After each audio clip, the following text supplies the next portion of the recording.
So if you haven't heard, Trump is officially back on X, and he posted today just his political ad campaign.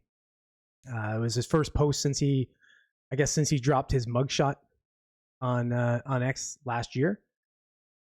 But yeah, and this precedes a pretty cool interview he's going to do with Elon Musk. If you like Trump, obviously you're going to love to watch that. Either way, if you don't, you kind of want to see a pretty good interview. I think it'll probably be a pretty good interview. But let's see what Politico has to say. Let me read this article here. Okay, so Trump posts on X ahead of Elon Musk interview. So Donald Trump revived his X account on Monday for the first time in a year, hours before he's slated to sit down with the platform's billionaire owner, Elon Musk, for a live interview. The former president posted a 2.5-minute ad he's previously shared on other social media platforms and at campaign events, a video compilation painting himself as a political target in the face of multiple criminal indictments. He went on to post at least 4 more times within the next 2 hours, promoting his 8 p.m. Interview with Musk and hitting Vice President Kamala Harris as a San Francisco radical. Not untrue. His last activity on the platform had been sharing his Fulton County jail mugshot in 2023. If you haven't seen that mugshot, go check it out. It's an iconic photo. It's going to be like the James Dean smoking a cigarette one. It's just pure awesome. And before that, an announcement 2 days after the January 6, 2021 insurrection that he would not attend President Joe Biden's inauguration. His campaign also began running ads on X under his @RealDonaldTrump account ahead of his Musk interview. Data on how much his campaign is spending on the platform was not available in X's political advertising log, which updates every few days. Trump's campaign has previously spent on X ads under @TeamTrump account, but not on the former president's notorious personal account.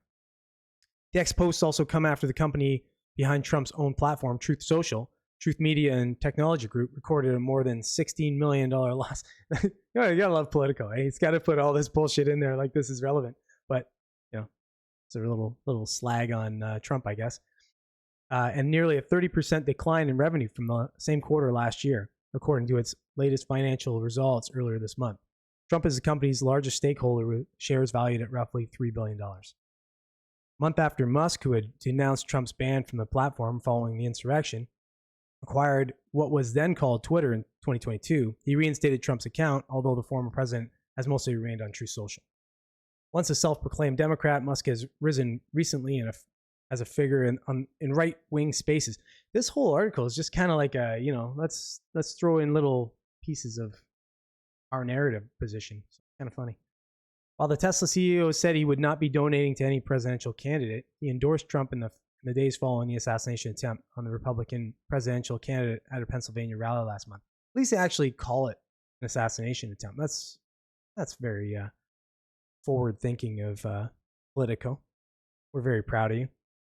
Yeah, so he's going to be back on X, it looks like, which is really good. I mean, this interview, I'm going to be really curious to see what the numbers pull on this, because if you're aware, Trump and I guess Jordan Peterson interviewed Elon Musk, 2 weeks ago or something like that?